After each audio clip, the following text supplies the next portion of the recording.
results. So we've done using Nmap to do scanning, old discovering, service discovering, vulnerability scanning. So yeah, so vulnerability scanning is actually the major point part.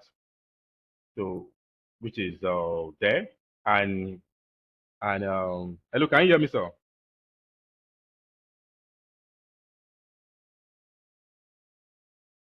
Can you hear me, sir? Yes, yes, yeah. Yes, we I can. believe we can still hear you. Mm. Yeah. Okay, sir. Okay. So the Nmap is there to help you do the vulnerability scan and some other things which we've done so far using the Nmap. And also, I said before going into expectation, you have to make sure that you do your scanning very well. So we are not just going to use Nmap alone. We are going to use automated tools like Nexus. So that's important of Nexus too to do vulnerability scan, because when you find yourself in a corporate environment, you have to use, sometimes you don't focus on one tool. You have to use multiple tools. Even sometimes you can use multiple tools for a single task. Yeah, you can use multiple for a single task. So there's some periods sometimes where if a particular tool might not give you the results you need at that point in time. For example, now if you're in a corporate environment where there's firewalls in place, IDS and IPS, so sometimes the scan might take a little time to even give you the results you need. Even sometimes it might scan, it might tell you that all ports are closed, or there's no vulnerability, whereas there is vulnerability on the infrastructure. It might be at that point in time, firewall is blocking your probe, which I've explained that in our previous classes. So, and that's why automated tools is good, because at the point where it's scanning, because Nmap is an active reconnaissance tools, so which is having direct connection with the system. So at that point, it might be delayed. So when you use automated tools, to support your scanning using Nmap, at least it will help your work at that point in time. So the result Nmap, the automated tools bring out, you can just tend to compare it with Nmap bring out. Even before the Nmap will bring out the result, you would have started working with the result that Nexus will give you, so that you can pass in your work. Then you know that, okay, this system has vulnerability and so on and so forth like that. So that's why it is always good to get familiar with different tools and know when to use it. So that is one point that you have to take note. So for me, yeah.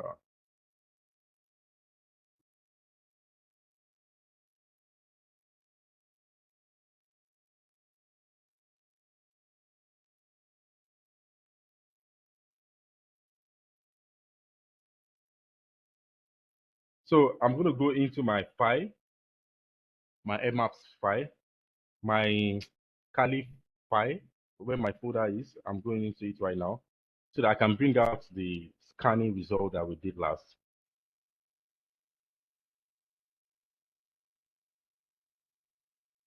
So this is the scanning results we did last. So I name it SBT Internet Network. You can name it your own anything you want.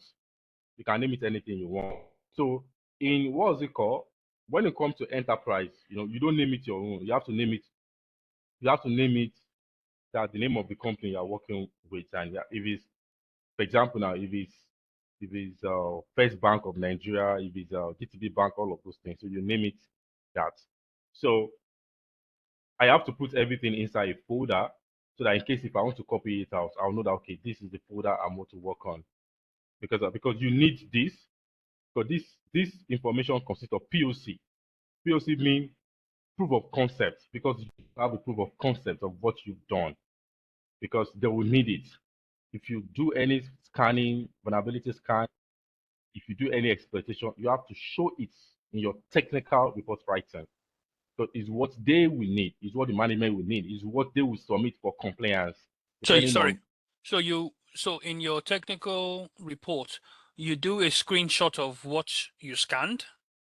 Yes, sir. You do a screenshot of what you've scanned. Yes, Okay. sir. You had it in your technical report. Yes, sir. That's the importance of the screenshot we did last, of every vulnerability you detect. So you have to screenshot of every vulnerability, not every task. Remember, sir, any vulnerability you detect, just like the way we did, if you remember when we did our vulnerability scan, I take the screenshot there from there and I separate one after the other. So you have to look at, okay, does this one have vulnerability? You take the screenshot of it. Then when you are doing your screenshot, you don't just jump pack everything And these are that you're not meant to jam pack everything. So that in case when you're working on it, when you want to start writing your technical reports, and you are arranging them one after the other by IP address, So you'll be able to pick each of the hosts that has social vulnerability. You understand, sir? So that's why it is always good to arrange it in a way that when you want to start because report writing too is another work. Doing the hacking stuff, the pen testing and VAPT in general is one side. Report writing too is another side. So the it's report writing that you Yes. do you have a template? Yes, sir. Yeah, so you have a yes, sir. template whereby you okay, cool. Oh, yes, sir. When we get to the point where we are going to be writing the report, I'm going to share us a template. So you see the template.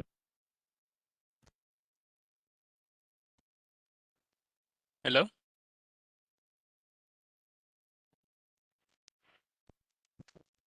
Hello, can you hear me, sir? We can hear you now. Okay, sir. Okay, perfect, sir. Okay, so I said when we get to the level when we are going to be writing report, the technical reports, I'm going to share the template. I will share it on the WhatsApp group so that everyone can have access to it. You can download it like yourself. So from there, when we now get to that point of writing the reports, then you will see how well I'm going to be writing. We're all going to be doing it. So you see how well I'm going to be writing it and all of those things. Okay. Yes, sir.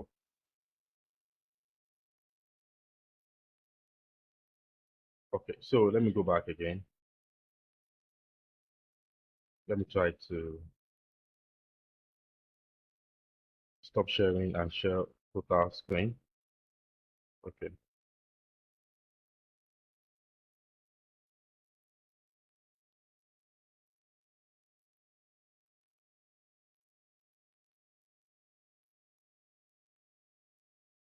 I'm trying to reshare so that I can share the total screen.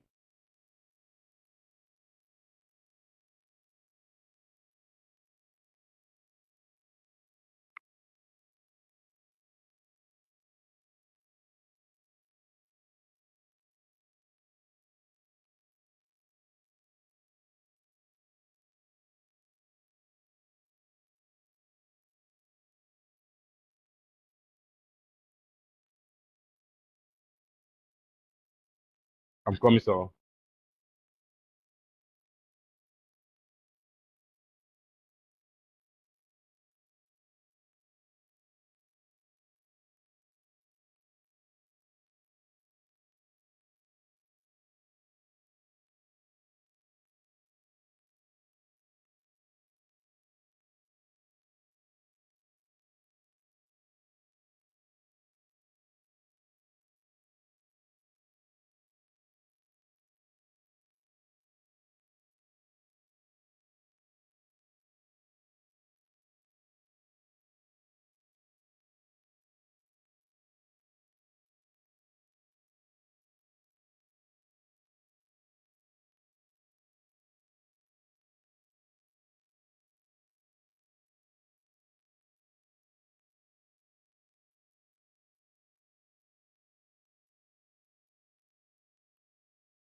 Hello, can you hear me, sir?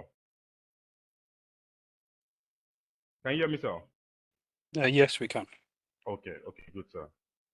Okay, so this is it. This is the vulnerability for each system. Vulnerability for each system.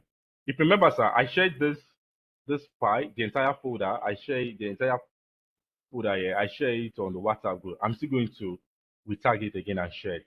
So what you are going to do, sir, after today's class is that you are going to look into you are going to download everything. So what you are going to do is that you are going to make sure that, okay, let me just give an example. Now, this is each system that has vulnerability in the internet network in my own side. So if you look at it, I have 192.168.0.1. I have 192.168.0.115. I have the second one, 192.168.0.121. I have the last one, 192.168.0.163. So if I start with number one, with the first one, which is 192.168.0.115, If I click on it now, it will open. So inside what? Inside the host 192.168.0.1, I have a vulnerability there. So the vulnerability is a screenshot of the vulnerability of what for 192.168.0.1. If I click on it now, it will open.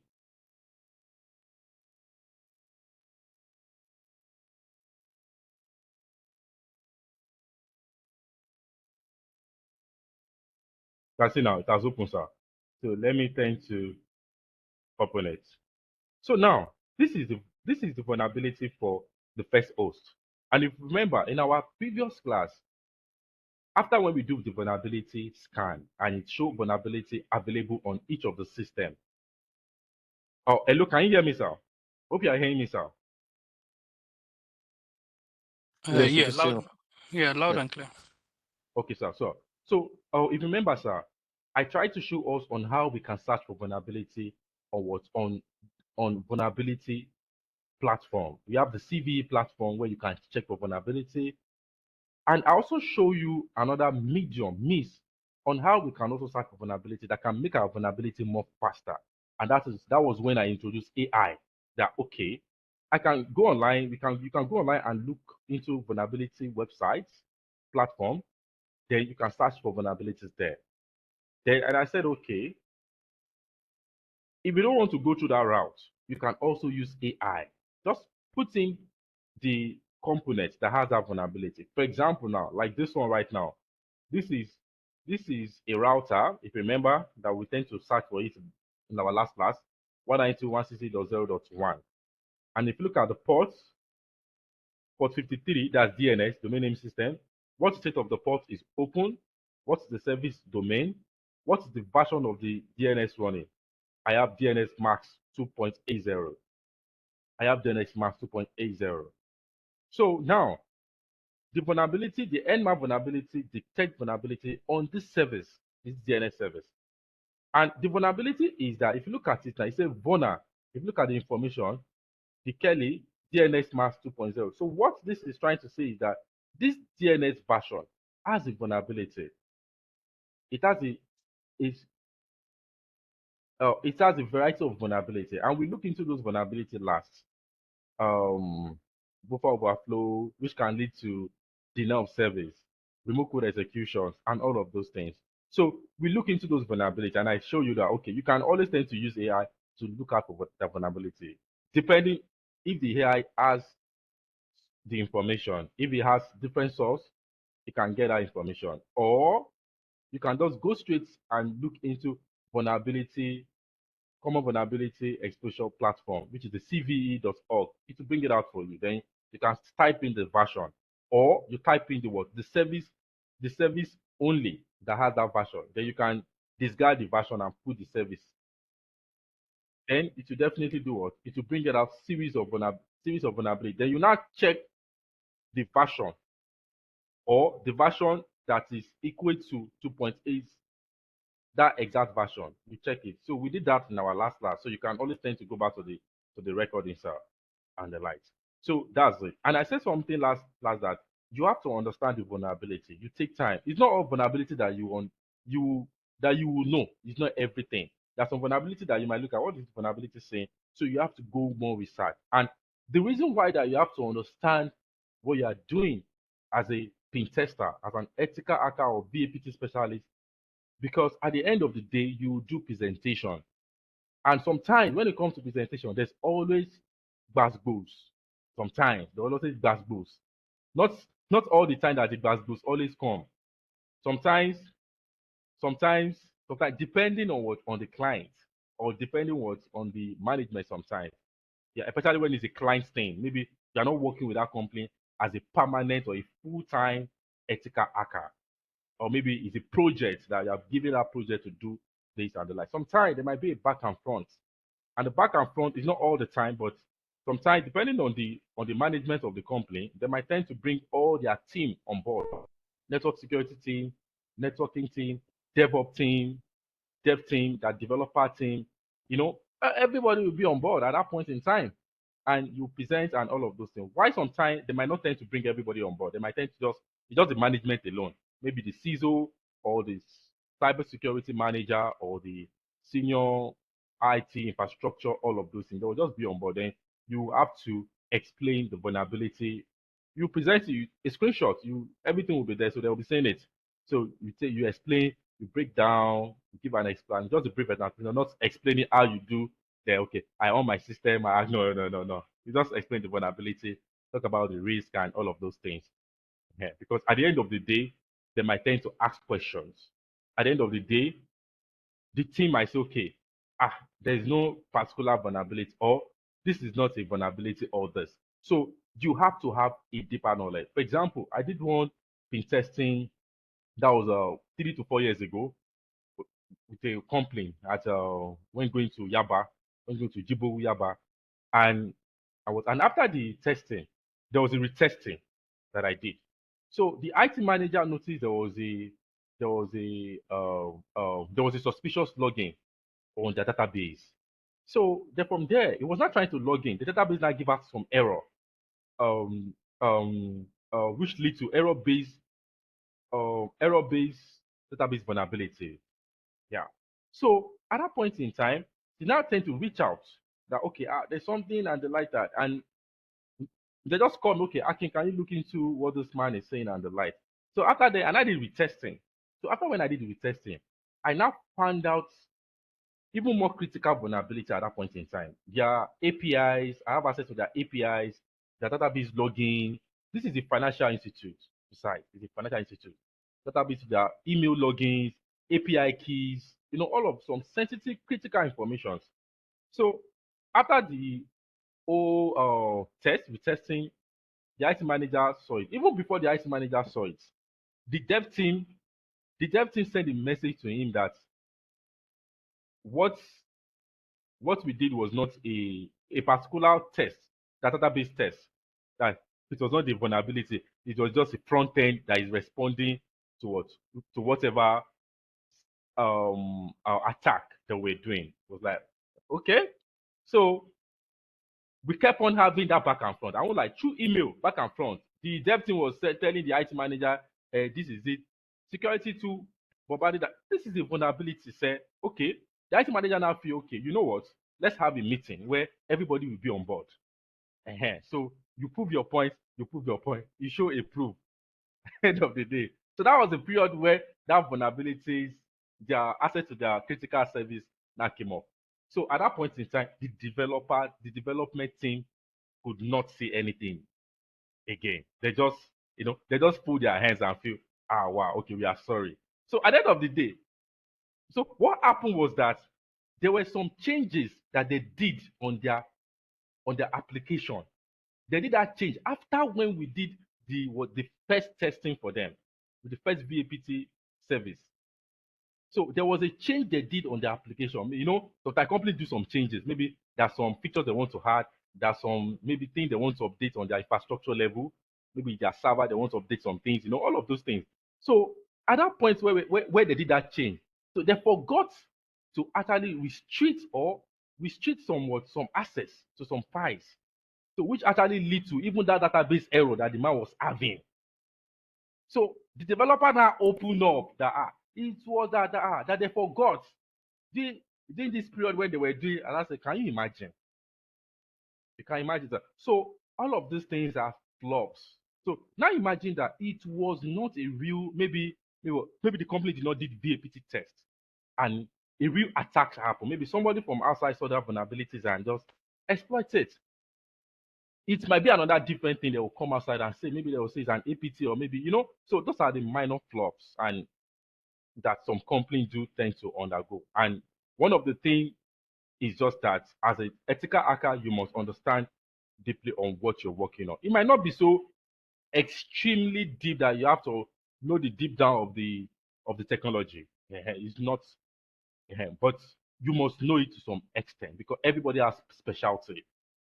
Someone that is developing know the in and out. As a security, you know the in and out. But as a security, you also need to understand the technology you are working on. At least to some level, you have to understand. So you have to understand the security side of it and not the security side of it. So that when you're trying to prove your points and arguing, you always nail it to the point where you tend to feel like, everybody will be okay. Eh. So that is one hint I will say, sir. So even before you tend to present, you would have it's compulsory for you to go through your report. You go through it, you tend to have a better understanding, you make research if possible, so you can have a better understanding of what you're doing. And there's some vulnerability, just like where I said it, there's some vulnerability that the exploit. Okay, let me just say, if you remember, not all vulnerability are exploitable. Not that maybe it can be exploited, but maybe at that point in time, the exploit is not available online, or maybe you have to sit down and think on how you can create the exploit.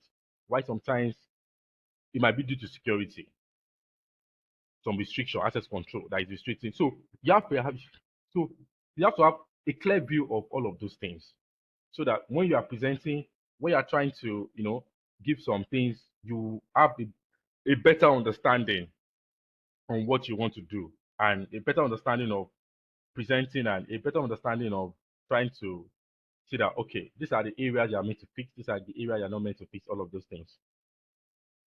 Okay, so let's look at the other file. Okay, you can see under the same DNX, we still have the same vulnerability. You can see now the same vulnerabilities, and so at the end of the day, I need to screenshot the name, the device type. I need to screenshot, because you have to screenshot the device type, so that at the end of the day, they will be able to know the device that has that vulnerability.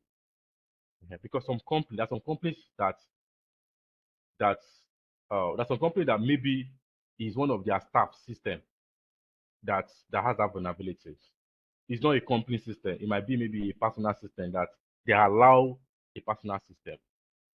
So, and maybe the staff did not, you know, maybe the next day he didn't bring the system so that they can trace it.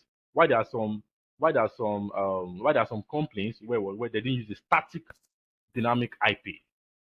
So some use pure dynamic. So once you disconnect, it generates a new IP for you. So ability for them to start looking at which IP is this, it might take time. So sometimes it is always good for you to make sure that you take a screenshot of every part, not everything from A to Z, but just make sure that you take a screenshot of what, of the side that consists of the IP, which is this. You can see now from the IP side down to a little part of vulnerability. You can see now. Then I took the device information, such as the name of the device. Can you see? Canjo, Touch, Candy, Intelligence, running what is running on device Linux. So, and if you remember last, we actually go more research on this name, and we found out that it was a router.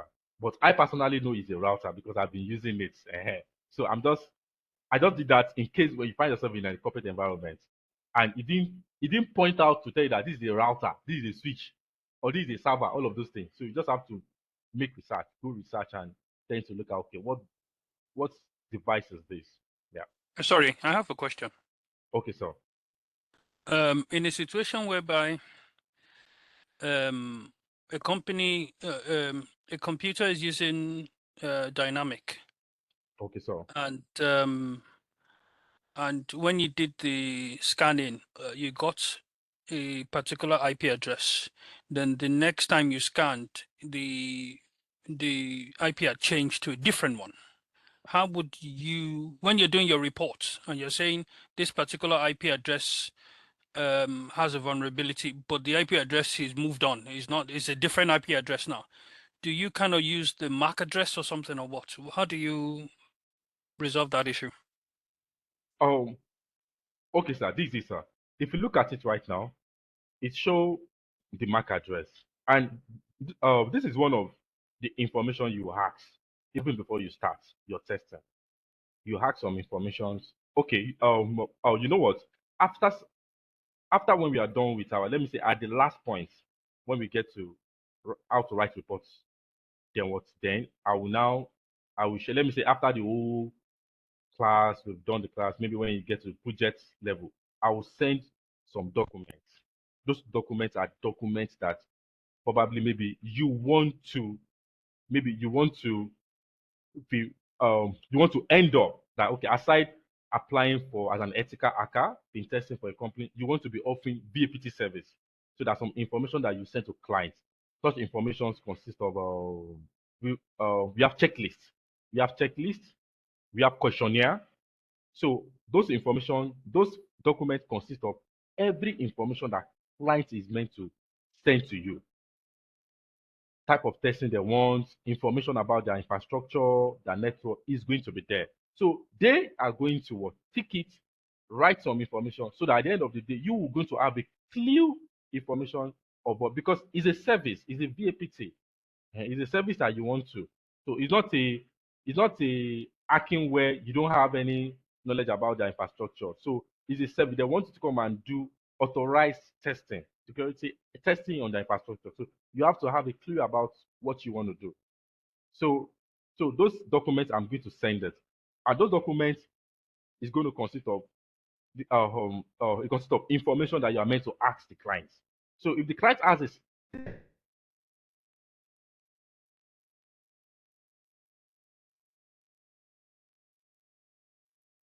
Ms. Larkin, we've lost you.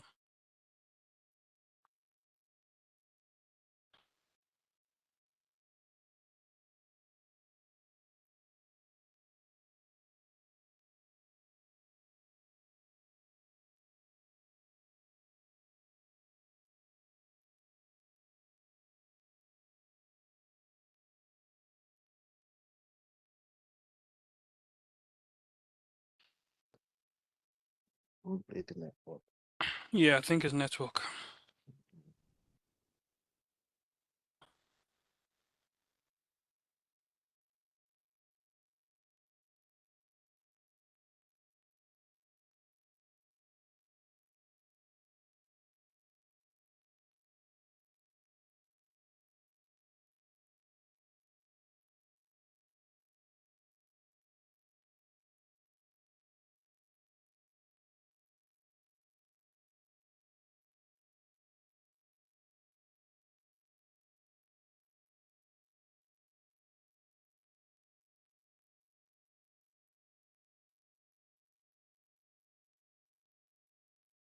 Guys, let me ask you a question. I was thinking about this question I asked. I know you can ping IP address to find out where if the IP address is live on the network or not. Are you able to ping MAC address? Do you know? You say do you ping MAC address? Sorry? Do you say MAC address? Yes. Are you able to ping a MAC address? I don't think I've ever heard of that. I don't know. Well, I think I've seen that before. I think that's probably a tool that you can use. Oh, right. Okay. Yeah, that'll probably translate that. Yeah. Okay. Yeah, I've seen that before. Oh, okay. Yeah. Okay, cool. I don't know whether Mr. Ola's seen something different or Yes, I think I've also heard that with some specific tools you can. yeah. Okay. So pinging the MAC address would show you the IP address assigned to the device. Yeah, Abi? I think they will give you the current IP address DNS Oh, gave to them. okay. Okay, Yeah. cool. And I wanted to say that if the connection did not change, like say for instance, you don't reconnect the the assigned IP address to the device will not change until maybe there's a loss. Say for instance, when it connects, it gave it 168.192.168.023. It will keep that IP address, yeah, until No, it doesn't keep it forever. It keeps it for a while because during that first connection. So if the connection does not drop, what happens? Yeah. Does it change later? If it doesn't drop after a while, it Yeah. holds on to an IP address for a while. After a while, it will reassign it a different one. Another Because one, while on the same connection, not that maybe because you reconnect or something. So it keeps changing. I From think what I know, uh-huh. from what I know, when obviously when I was doing infrastructure, working with these network guys. So we have, I'll give an example. So we have one of these, we have different printers that prints labels for obviously in the hospital and NHS. So the way these network guys, the way they manage the printing and the network on the network is by, this is like I said, software. They use that to assign that IP address to that MAC address. So they also have the ability to manually, for example, let's say something happened to that network or to that port or something, right? They can change the IP address assigned, assigned to a particular MAC address. So basically, they can give it another IP address manually, because when we have an issue that we can't print, we look at, okay, what's going on here? Then when they look at it, then we find out, okay, maybe the port is bad. Okay, let's use this port. We take the printer to another port, we connect it, and then they will reassign the MAC address to that printer. And then that's when you're able to work. I don't know if that Yeah. starts making sense. Yeah. Yes, They yes, just yes. use that software to manage, the IP address and the MAC address together. Yeah. Yeah. Yeah. And you're also able to do something called reserve. You can reserve an IP address. Although DHCP assigns it to this thing, you can reserve that, saying, even if the computer restarts or whatever device restarts, you reserve it. This particular IP address would always go to this MAC address Right. first. Yes. Yeah. Something like that. Mhm, Something like yeah. that. Yeah. Okay. Yes. Yeah. Because we don't want, when in the hospital, when they have let's say they remove maybe someone unplugged and then plugged it back, and then keeps Yeah. changing. So we know. Exactly. So they have to Exactly. use a way to be able to manage that. Yeah. That's correct. Yeah. Oh, yeah. So just to be clear, so I can learn from you, my guys. Just to be clear, Ó bẹ̀rẹ̀ nìyẹn o. Okay. Ó bẹ̀rẹ̀ nìyẹn o. Can you hear Ó me, fẹ́ sir? kó gbó- ó fẹ́ kó gbó síyàn lápò nìyẹn o. We can Can you hear hear me, you. sir? Exactly. Okay, sir. MK, Emeka, We can hear you, Mr. King. Now we can hear you. Mm. Okay, sir. So, okay, sir. So that's it, sir. So if you remember, so I said you have to capture the information too of the device, just the device name, what is running on the device. So which is the operating system, you have to capture that area too for each system that has vulnerabilities. So and Mr. Michael asked a particular question which I've answered that, sir. Okay. So now, sir. Okay. So now they are all screenshots which are going to be needed, just the way I said it, for your technical report writing. Is very common because they will need to see, okay, let's see what system has this vulnerability. So they need to see it in your reports, in your technical reports. So now, this is Sorry, Mr. King. Sorry, can I ask a question? Sorry to stop you. okay, sir. Yeah, just to it's on the question that Mr. Michael asked, and your answer. Just wanted to get that correct. So are we saying that before you start your role, you have a questionnaire that you give to to your client, so whether an IP address will change, or an IP address will change, or MAC address. What? Yeah, I'm just trying to get that final answer that you gave. Oh, okay, sir. Okay. Yes, sir. Before you start a VAPT project, that's the way I said it. That if you want to, if it's something that you want to be offering a service, VAPT service, then we have a questionnaire, a checklist. So the questionnaire are going to be information your clients are meant to provide. I'm going to send you the document. At least I'll do that. I'll send the 2 documents so that you can see how it is and you can download it. So those questionnaire are going to be informations that you want to ask about their IT infrastructure. So those information will consist of many things. How many systems, how many servers, how many, is there VLANs, is there subnetting, all of this information. And also, is there a static dynamic IP or is there a pure dynamic IP? That's IP.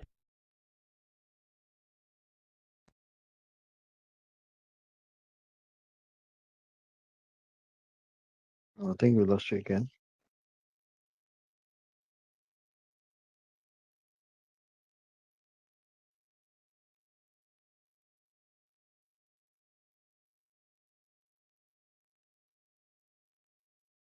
you say on me. Yes, sir. I you did send Abby? Yes, I did. Yes, Oh, okay. I I guess it's did. Yes. much. What you said Uh, that you did send it? yeah, yes, I did send it Ah, too. Okay. Yeah, this Were and you I since it's Mr. Olaso, I think we might have a connect somewhere. Did you yeah, do the London Northwest project? I did. I was there Uh, as the core and PaaS IP workstream lead before I left. oh, okay. Maybe I might have seen your face at some point. Well, I was unless there. if I, so were you there from the beginning? Because I left. So maybe did you join after? Oh, okay. Okay. Maybe I joined. Maybe I did join. Yeah, because I left the project. What project is this? Senna or Senna? Cerner, yeah, Cerner project. Obviously they call Oracle now, Oracle Cerner, but yeah, Okay. it's a Cerner project. Yeah, yeah. Oh, probably will have seen. Have you been to any of their gatherings? Yes. After that, I was with them. Yes. Okay, sir. So, okay, sir. So, I'm coming from my career.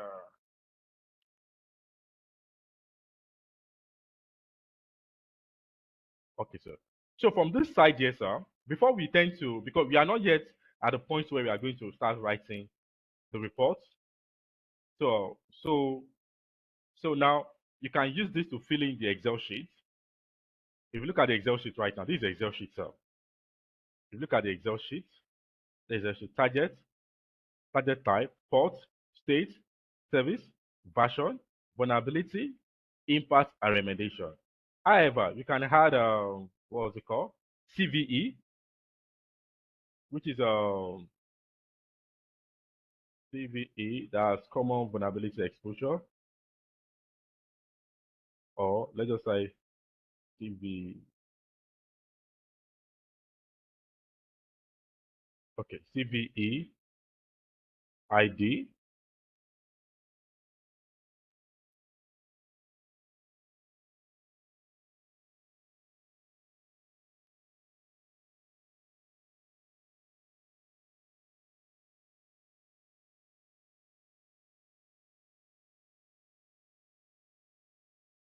Okay, CVE ID. Can put it there. Okay, so we have target type, port, state, service, version, vulnerability, impact, remediation, and CVE ID.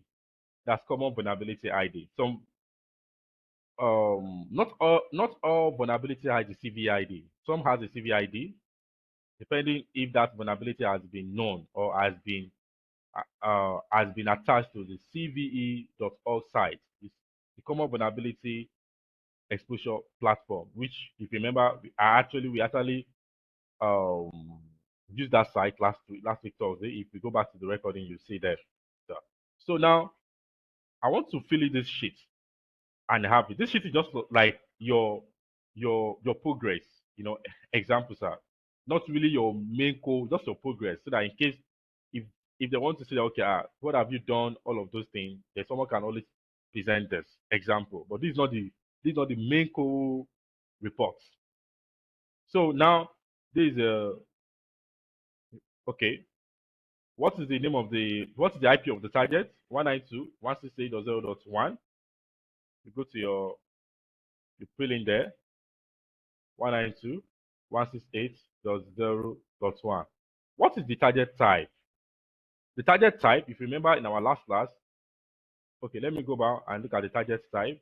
The target type, if you look at it, this did not, there's no name here. It did not show if it's a router or endpoint devices like Windows or Linux or all of those things, or server. It didn't show it.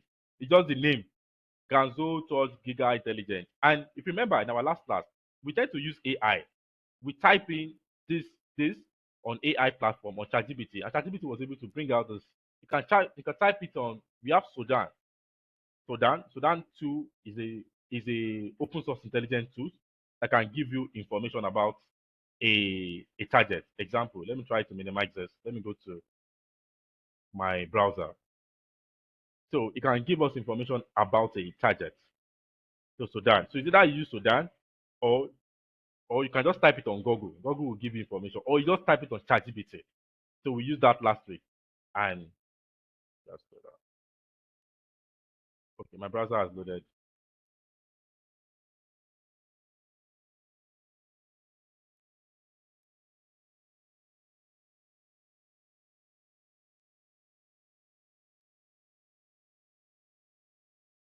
So can you see Sudan search engine?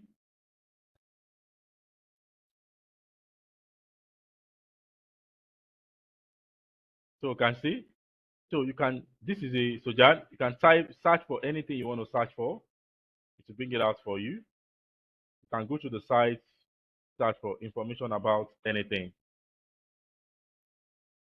Search. So let's go back and look into this device.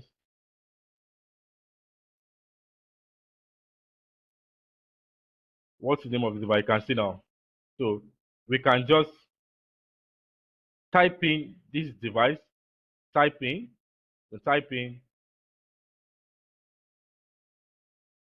and you paste the name here.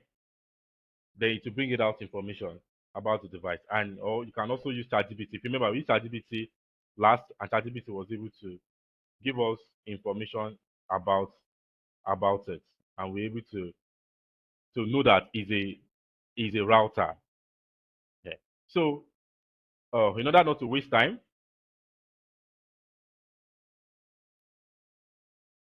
this is a router. So you have to go into your site type a router. You can always go back to the recording, the last week that we did. What is the port of that service that has that vulnerability? You go back again. Let's look at it.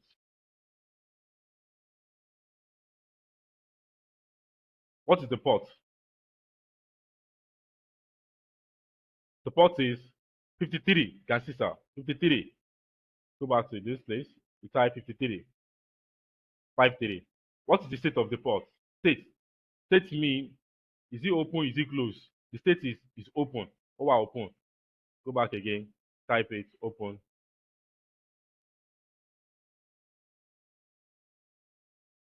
What is the service type? Kí ni service type tó wà ńbẹ̀? You look at service type, domain. You can see, sir. Go back again. Can you hear me, sir? Are you there, sir? Are you there, sir? Yes, yes, we're here. Okay, sir. So the service domain, what is the version of the service?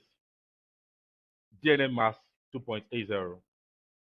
DNS Mask 2.80. You go back again and write DNS Mask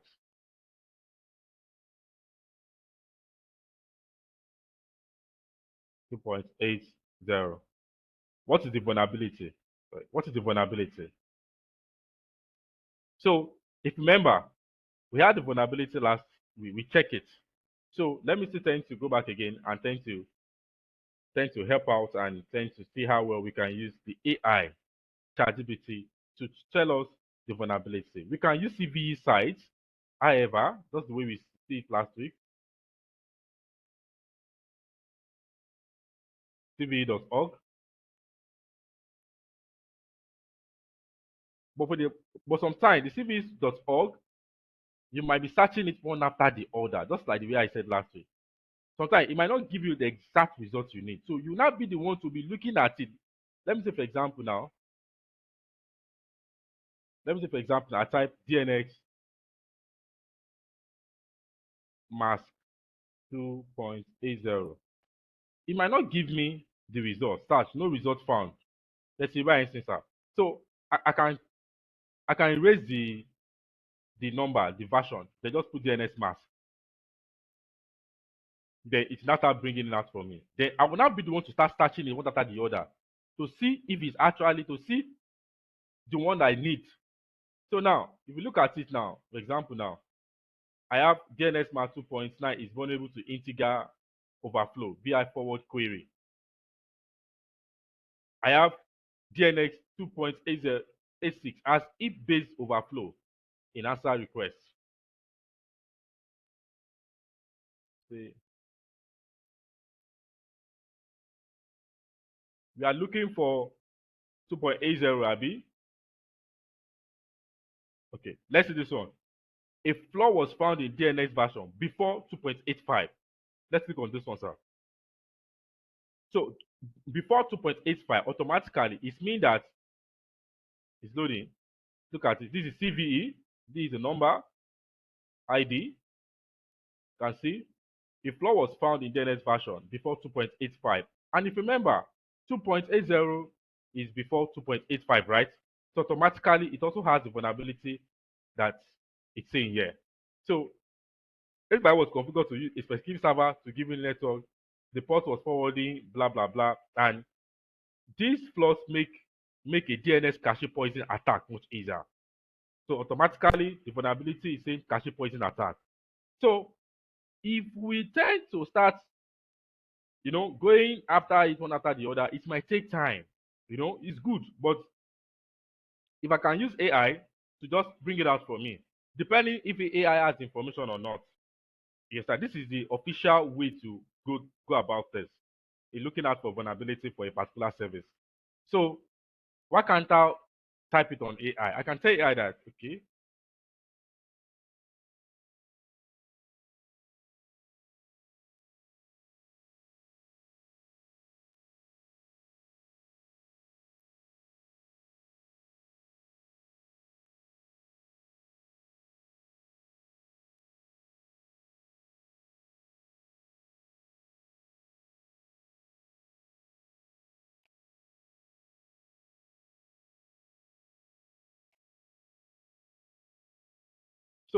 so I've typed it on AI. So AI will just connect to different platforms using API to connect to different platforms. So it will just bring everything out for me. Just bring it out for me at once. So I don't need to start, going straight to this, be looking at one after the other. You understand? The only moment you can still go back to this point, to this CV side, it is actually when the AI is not giving you what you need. Maybe the AI is not giving you the exact result, or maybe it's telling you that not found or unavailable. That's when you're not meant to go straight to this point and start searching for it one after the other. So now, let's look at the AI right now. You can see, sir, this is perfect. AI was able to give me and even added the source there. This is the source. I can get it from this source. You can see, sir, that's reference. So here are some vulnerability affecting DNS Mark 2.0. You can see that. You even list out the CVE there too. CVE description and impact. Memory link leading to denial of service by remote attacker via involving DHCP response. The second one is DNS cache poison vulnerability. You can see, sir. The next one is weak validation check. You can see, sir. The next one is weak hash of query. Name is used when, and so on. The next one is birthday attack. Style issue. The next one is if buffer overflow. When DNS is enabled. You can see, sir. The next one is a single byte. You can see, sir. So the AI is able to give me the information. I can even tell the AI, please help me explain each of the vulnerability for me. It will also do that for you so that you can have a clue of the vulnerability. So now, or I can say, okay, just help me summarize the vulnerability. Then to bring everything out for me. Yes, sir. So I can say, okay,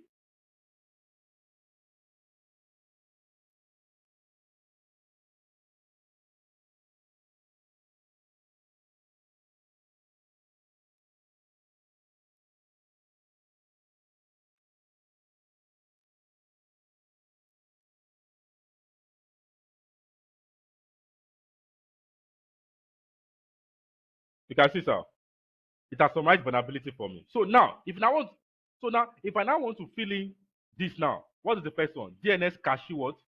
Cache poison. Now you copy.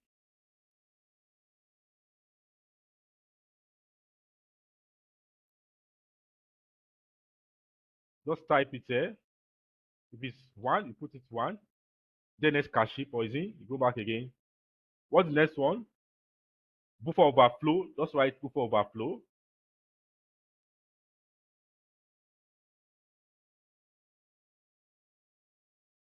It's buffer overflow.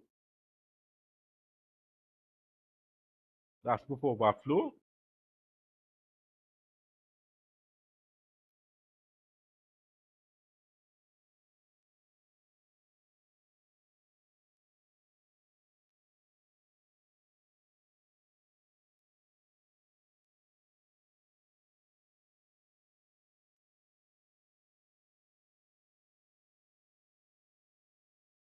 You can see buffer overflow. Look at the next one again. What's the next one? Memory link. DHCP handling. We copied it.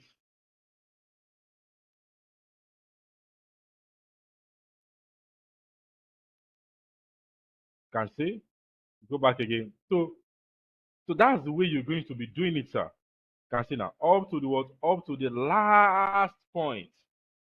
Up to the last point, sir. Up to the last vulnerability. You can see, sir. So now the AI can still tell me the impact of the vulnerability. That okay, what is the impact of the vulnerability? What is the vulnerability going to lead to? So you can say, okay, list out the impact. The impact. It's also going to list out the impact for you.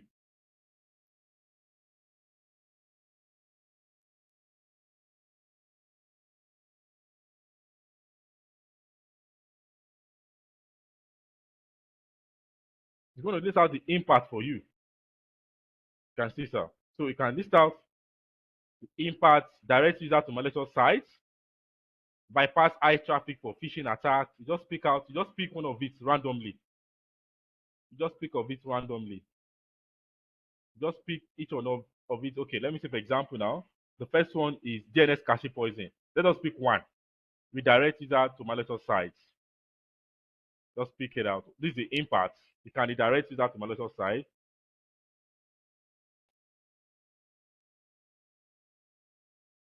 Malicious website.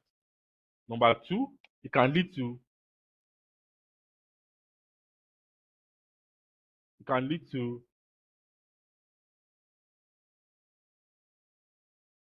denial of service. That denial of service can lead to denial of service, which can crash the server or crash the system itself. Okay, so you go back again. So you have to look up as much as possible. You can write it. Just maybe like 4 is okay, or 5. Sometimes you can just leave that 3 or 4. So it's okay. So when you've done that, what is the remediation? How do we fix it? So what is the remediation of this vulnerability? You have to look out for the remediations too. So you can still type, okay, list out the remediation. That's recommendation. So it will list it out for you. So it's going to list it out for you. So once you list it out, you just to go by here and put out the remediation. So it is a CVE for the vulnerability. CVE, you put the CVE here too. So that in case they want to track the vulnerability, they'll be able to track the vulnerability on the common vulnerability website. Hello, are you there, sir? Are you there, sir? Okay, somebody wants to join?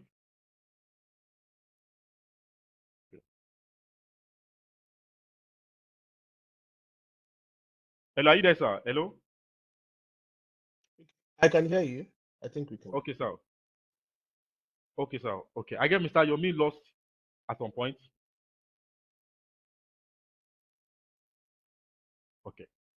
Okay, sir. So from here, you can always tend to check for the recommendation. So upgrade to fixed version, disable DNS sec. You can see, limit query. So you can see. So I've gotten all the information that I needed. Then you can tend to put. Mind you, you have to understand everything. That's one thing. Just the way I said it, you have to understand, you have to spend time to have an understanding of each of everything you are doing. You read up, you understand it, and the like. So I can still go more further in putting out the remediation here, one after the other. Also, the CV ID, I can still go back again and put in the CV ID. This is the CV ID here. You can see this is the CV ID.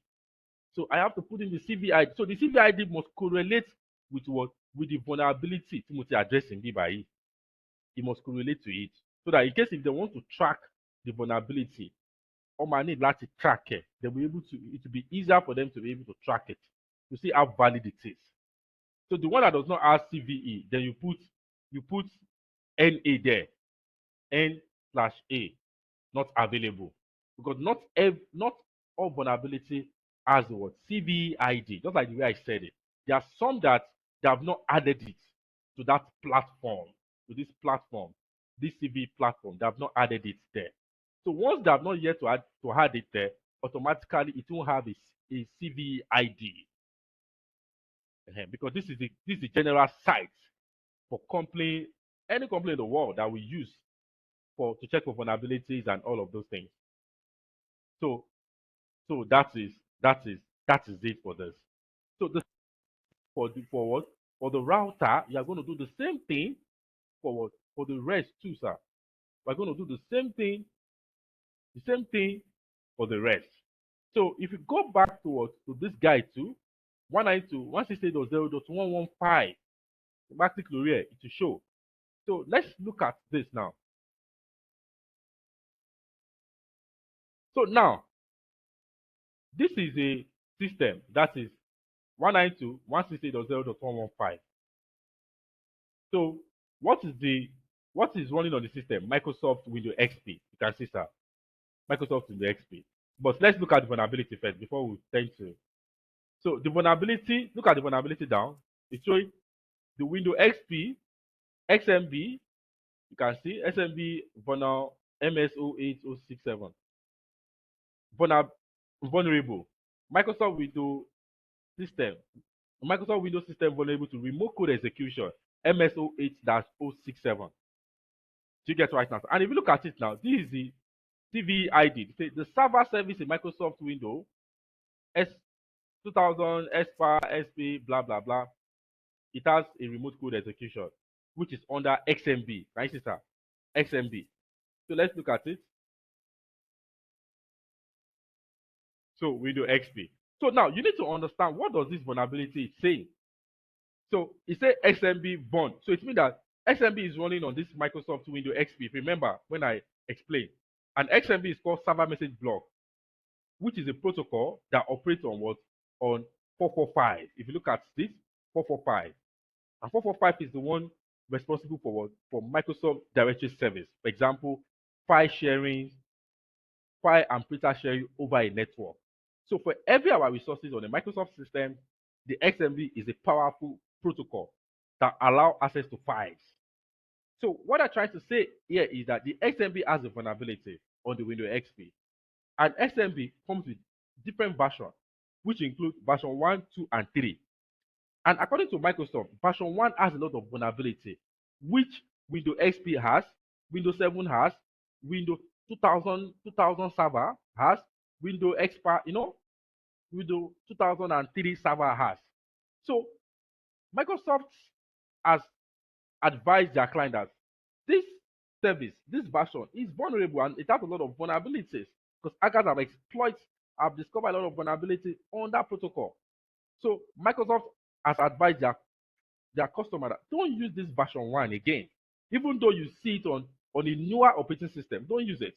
But however, the new operating system coming out for Microsoft disable the XMB guest account. There's what we call guest account in the XMB.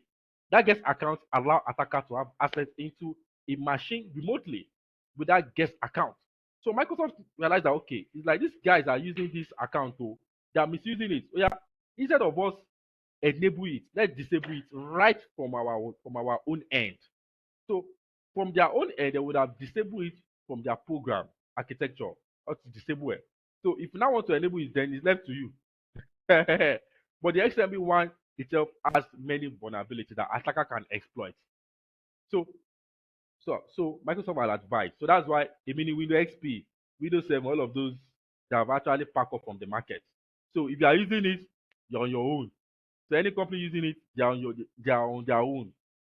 So that later they won't hold on to Microsoft that but you guys said this now. So that's it. But however, that's some company that are still using this. Even sometimes when you are installing server, maybe they are migrating server or they are installing server from the scratch. At some point you have to enable some protocol, you have to configure some protocol. So if you are not careful, there's some protocol you would have enabled, which is not meant to be enabled. So it's very important to note some services that is not meant to be enabled in a corporate environment because attacker will exploit it. So now I can go back to my distance now. What is the IP? 192.168.1.0, sorry, .0.115. Then what is the device type? Windows XP. Windows XP. What is the port that is vulnerable? 445. What is the state? Is open. I don't need to start going to the screenshot again. What is the service? If you look at it, what is the service? Microsoft DC. You can just write, you can put XMB, just put XMB. XMB will make sense. But when you put XMB, automatically they will understand. They will understand that, okay, that is Microsoft, that is Microsoft, that is Microsoft DC. They will get it from their own end. So you don't need to stress yourself. So what is the version? XMB version 1. What is the vulnerability? Remote code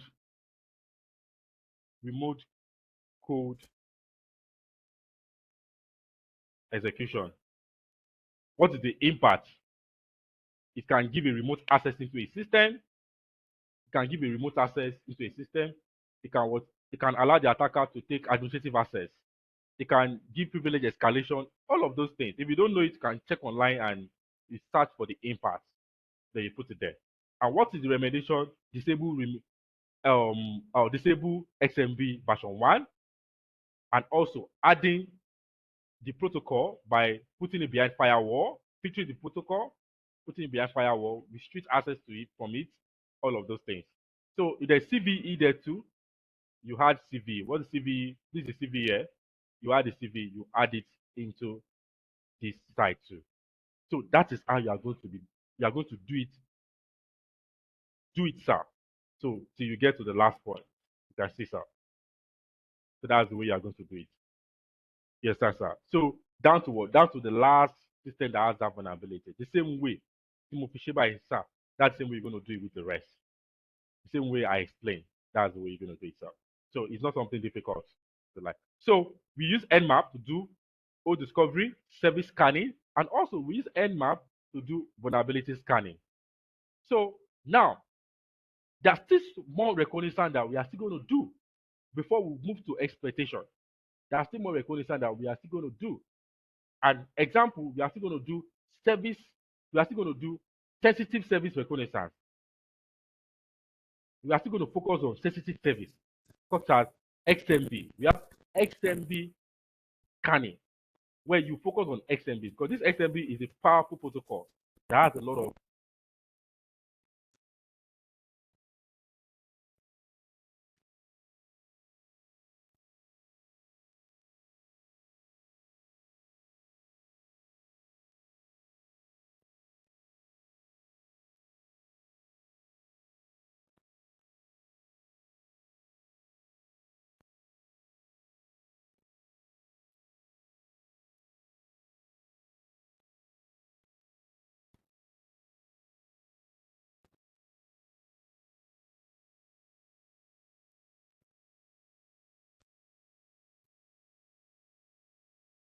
Mr. Akin, we've lost you again. I don't know if you can hear me. Okay, he's gone. Oh, can you hear me, sir? Yes, we can hear now. Okay, sir. Okay. Okay, sir. So this is just a sample. This is just a sample, So I'm going to save this one and send it to you on WhatsApp. So you can also use the Excel sheet that I sent to you to fill in your own. So you do it. So you do your scanning, you perform it on your this thing, on your Metasploitable, on your Windows XP, on your server as well too. So you do the same way we practice it. You do it. Take a screenshot, separate those screenshots one after the other from different IP, then do it the same way I did it. Look out for the vulnerabilities online and using CVE sites and all ChatGPT, all of those things, all of those tools. Then they have to do it like this. So I am going to stop at this point. So you make sure that you add the Metasploitable machine. This is the Metasploitable machine here. This guy here is the Metasploitable machine. This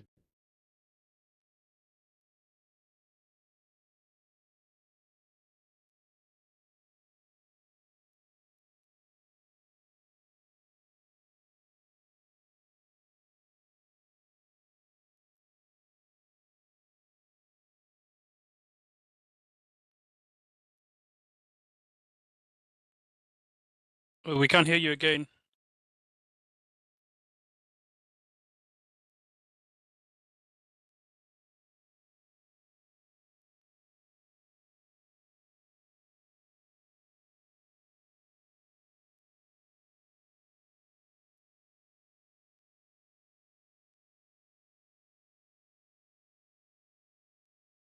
do security testing on when it comes to enterprise level Active Directory. So, Mr. Akin, sorry, so we lost you for about a minute or so. can you hear me now, sir? Yes, we can. Okay, sir. Okay, good, sir. Okay. So this is the Metasploitable. So you are also going to put in this information on Metasploitable on the what? On the what's it called? On the Excel sheet. So you're going to do that as well too. Yeah, you're going to do that as well too. Yeah. So now I'm still going to be sent this folder. I should not have sent this folder again, sir. I should have allowed you to perform it by yourself. To stretch yourself and perform it. But I want to make it easier for you, sir, by sending in the folder. But I will advise you also try to practicalize it on your own. So if you're not getting it, then you know that okay, it seems that I'm not really getting, I still need to let me calm down and go back. Hey, you know that you still need to go back. Because if I send you this entire folder again on the WhatsApp so I can have access to it and use it to fill in the information, that's the practice. Do it.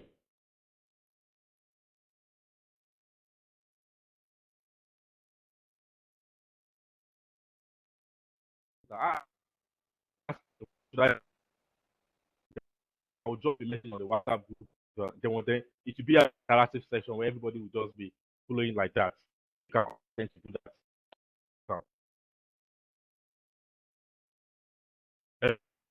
So, are you Yeah, Mr. Akin, your line is quite bad. It's Hello, off and sir? on. Yes. Okay, you can hear me, sir? Okay, well, okay, good, sir. Okay, so that is all at this point for this. So before we go back to the end map again, you understand, sir? Then and do more scanning. So let's tend to use end map now.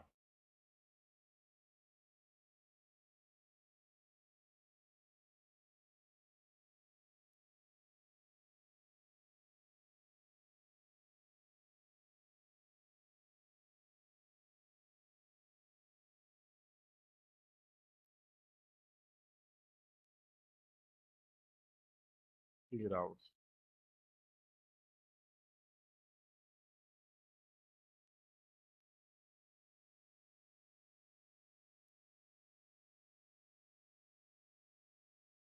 I'm coming, Lodi.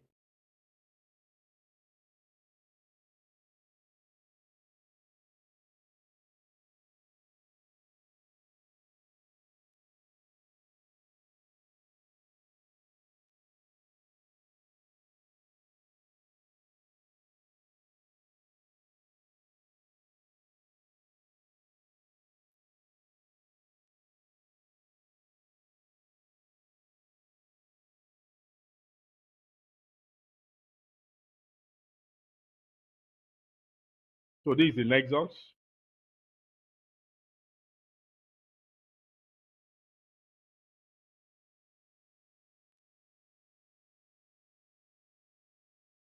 So local host, that's 888, is listing on port 8834.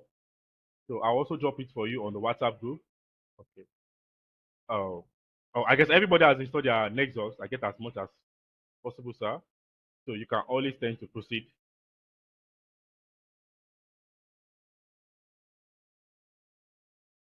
Okay, I'm coming. I need to off my firewall. My firewall is on at the moment. I need to off it, sir. Let me off my firewall. I need to off my firewall.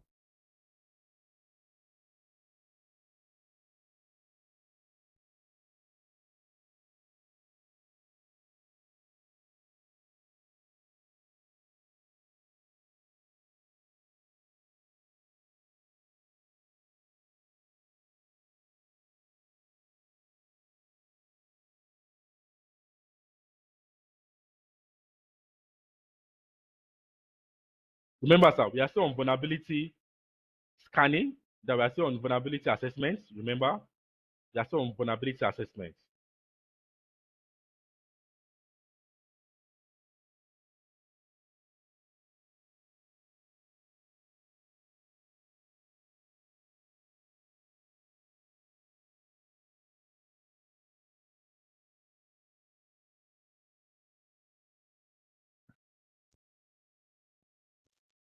Okay, you can see, sir. So once I off my firewall, it's open. So now you can see this now. So now I want to use my Nexus 2 for vulnerability scanning. So if you remember, in our first class, I actually talked about VA and PT, and I talked about vulnerability assessment using automated tools like Nmap and Qualys and all of those tools. So Nexus 2 is a very popular vulnerability tools that we can use. It's an automated. So most companies tend to use Nexus as their vulnerability scanning tool because vulnerability should be continuous. Vulnerability scanning precise should be continuous.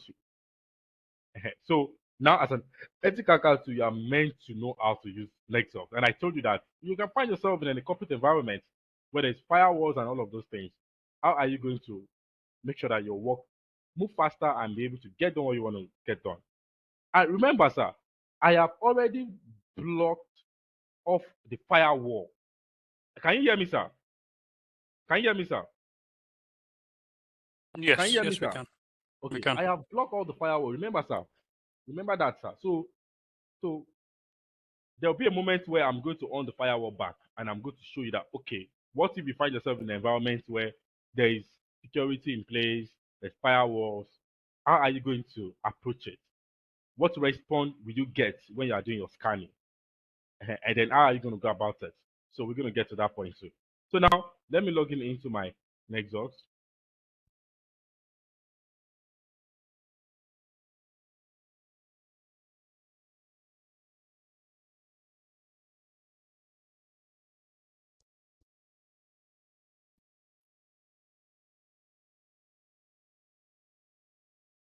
Okay, good. Yeah.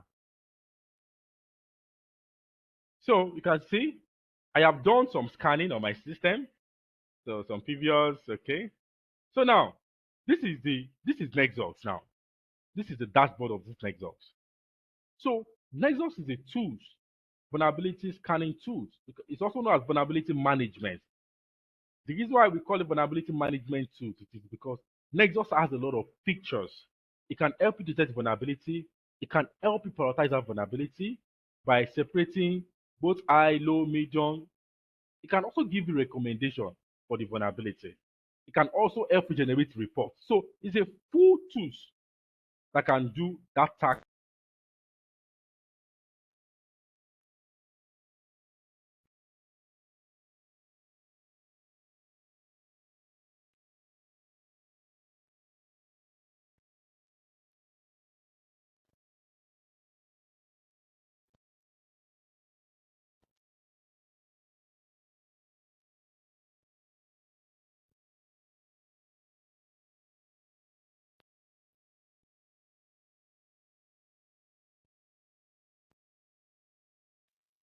Sorry, we can't hear you anymore.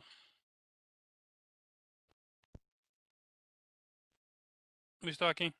Can you hear me, sir? Hello, sir. Now we can't. Yeah, we lost Okay. you again for a minute. Okay. Okay, sir. Sorry, sir. Okay, sir. So now, let me go back again. The first thing I'm going to do right now is to click on New Scan. What did I want to scan? I want to scan my network. What type of network I want to scan? What is the category of network? I want to do internet network. Remember, sir. Because that is actually what we are doing at the moment. So the Nexus has different scanning features. It has different scanning features. Number one, we have old discovery scanning. Old discovery means that if you want to do old discovery, just like the way we use Nmap to do it, Nexus can also do that for you too. But there might be some limitation and all of those things. That's why we use Nmap most of the time and some other tools. So Nexus can also help you do vulnerability scanning. So under vulnerability scanning, these are the tools that we can use to do. These are the sub tools we can use to do the vulnerability scanning. Network scan, credential validation scan, advanced scan, dynamic scan, malware scan, Nexus agent, mobile scanning. You can see upgrade, web application testing. So if you want to do website scanning or application scanning, you can use this site too. Credential path audits, Active Directory starter scan, Find AI. Also, it can help you do compliances as well too. Audit cloud infrastructure scanning, internal PCI network scanning, and many more. You can see that. So it has a lot of features That's why company use it. It has a lot of features. That's why company use it. So now I want to do network scanning. Then I'll click on, let me click basic network scan. Click on this one.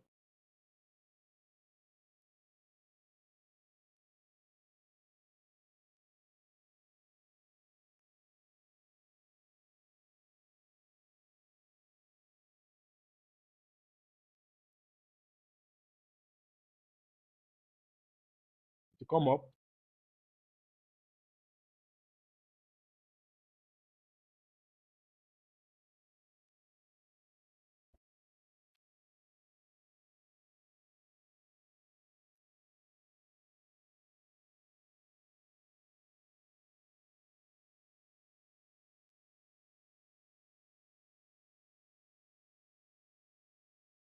Okay. So now, sir, you can see, sir. You can see, sir, basic network scan. So now he has brought out this stage for me. So I'm going to fill in this information there. So now, what did I want to do? I want to do network scan, right? Remember, sir. Hello, are you there, sir? Are you there, sir? Hello, sir. Yes, we're here. Okay, sir. So now I will need to type in internal network. I can even name it. I can say, okay. I can say something, or I can say, okay, SBT FinTech.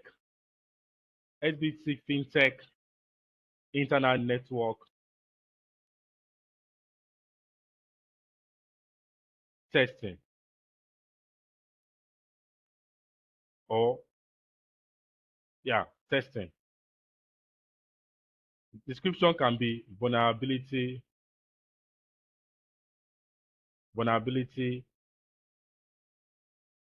assessment scanning.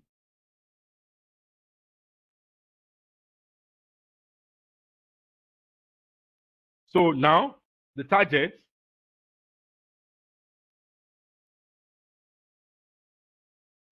So for the target right now, you need to know the target that you want to do. What target do you want to scan vulnerability on? So if you remember, we are on a network that does not have a subnet. We are on a network that every system are on the same subnet, .0. Every system, there's no subnetting on the network, so every system are connected in the same network subnet. So now I'll go straight to my system. This is my IP address. This is my IP address. Then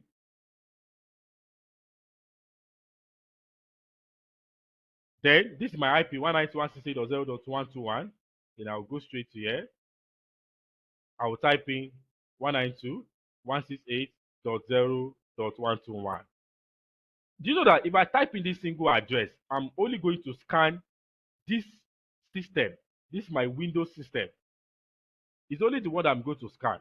But what I want to do now is that I want to scan the entire network. So now this is also going to show how well you have mastered your networking foundation. So now this is class C IP address.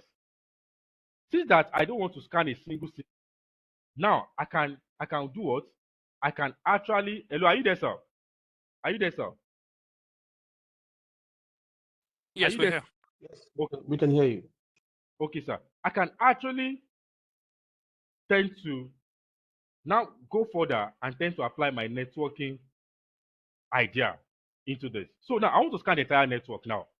And every system is connected to what? To the same network. So now, this is Class C IP address. Class C has how many network? 3 network and 1 host. You understand, sir? So, and most of the time, Class C IP address subnet always fall at the what? 3rd octet, if you remember. So now, if I want to scan the entire network right now, I'm going to do that right. So now, if you look at the IP address 192.168.0.121, this is a single IP for a particular system.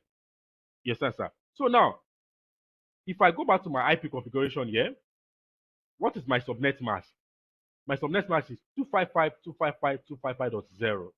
And if you remember, in our networking foundation, I say class A has a network bit by default.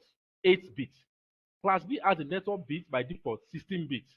Class C has a network bit by default 24 bits. Because if you look at the subnet mask, 255, if you convert it to binary, that is to give us 8 bits. 8 plus 8 will give you 8 plus 8, 16, plus 8, that's 24.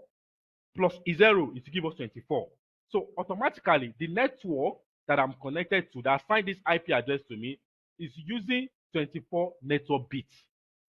So now, I will not go back to my Nexus now. I will not tend to equate the last octet, because the last octet, when it comes to class C IP address, is the host number. I will not equate it to what? 0. I will not put /24. So once I set it like this, the tools is going to understand that, okay, this guy wants to scan the entire network within the network bit of 24. So meaning that the first, second, and third octet, it will not start from number 1 down to the available system on the network. So when you set it like this, so this has indicated that I want to scan the entire network, not just a single system. Gbogbo network mo fẹ́ scan because I've encoded the last octet to 0, nothing. So now I will now click on what? Save.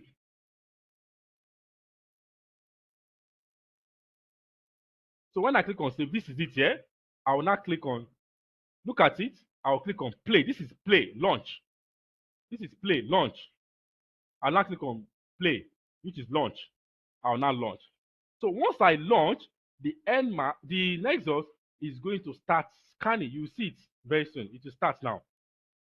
It will pick up.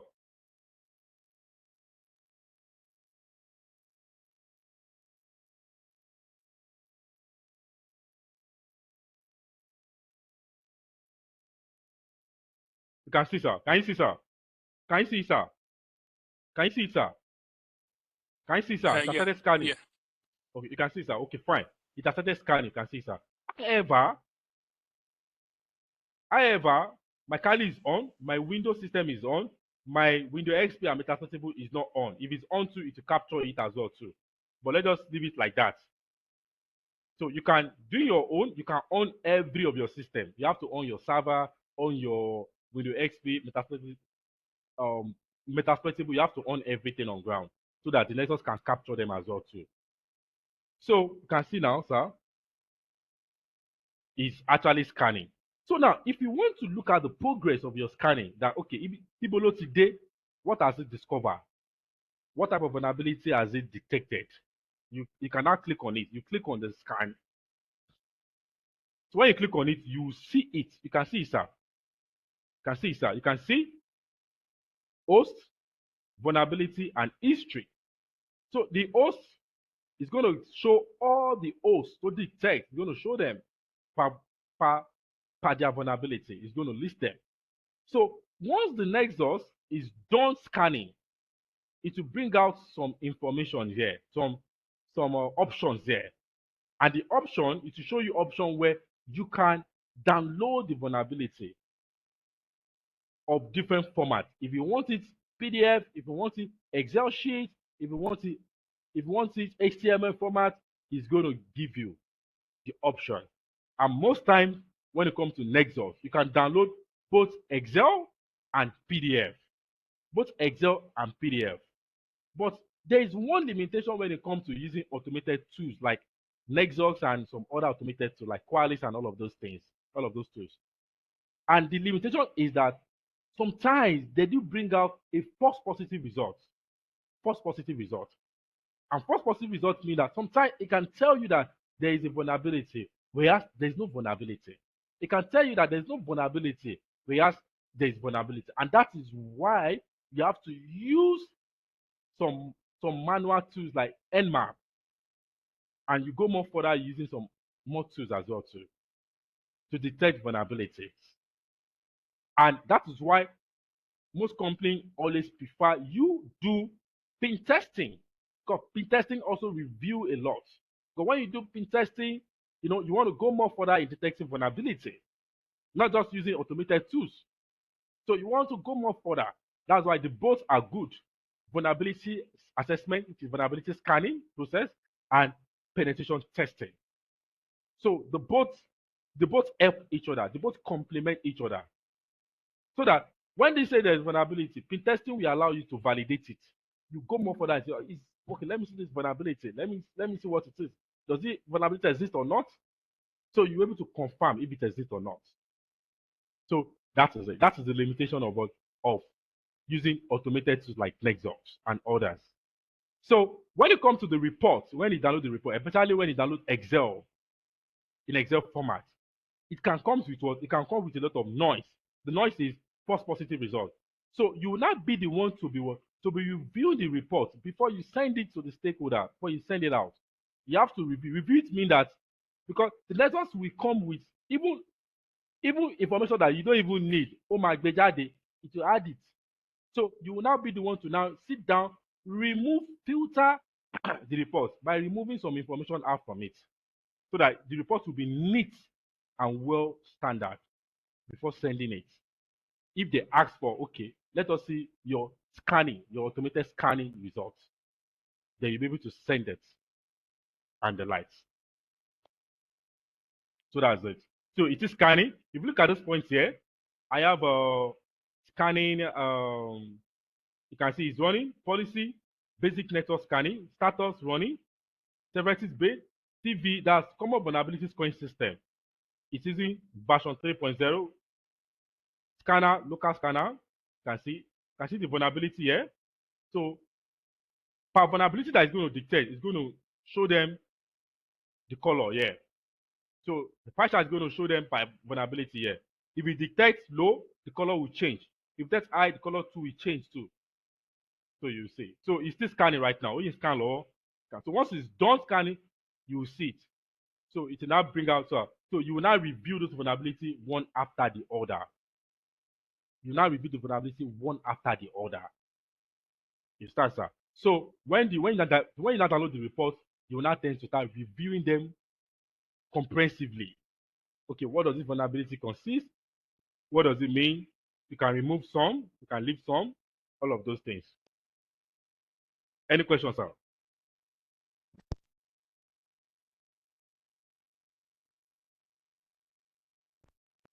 Any questions, sir? Hello, sir. No, none from me. Okay. Any questions too, sir? None Any from me. questions too, sir? Okay, sir. Okay, sir. Okay.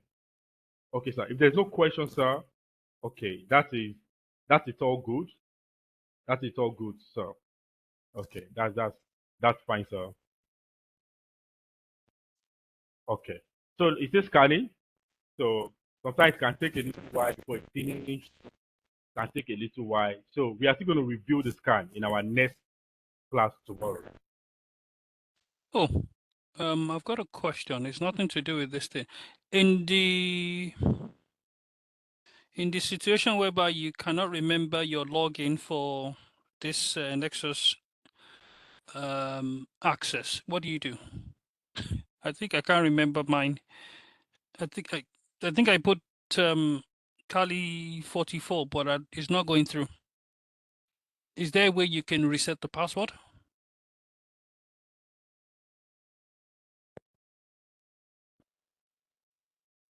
Hello. So, can you hear me, sir? Yeah, I can hear you now. Okay, sir. Okay, I said I will send you the guideline on how to fix up the password, sir. Yes, sir. Thank I will you. give you the simple guideline on how you can do that, sir. Thank you. You're welcome, sir. It's just scanning. Okay, well, okay. Once it's done, so by tomorrow I'll show you the how to download the reports and all of those things. So you can also practice it too. Once you're done, you can practice and have a clue on how to go about it, sir. Okay, sir. No questions, sir. Right, sir? No question. Okay, sir. Okay.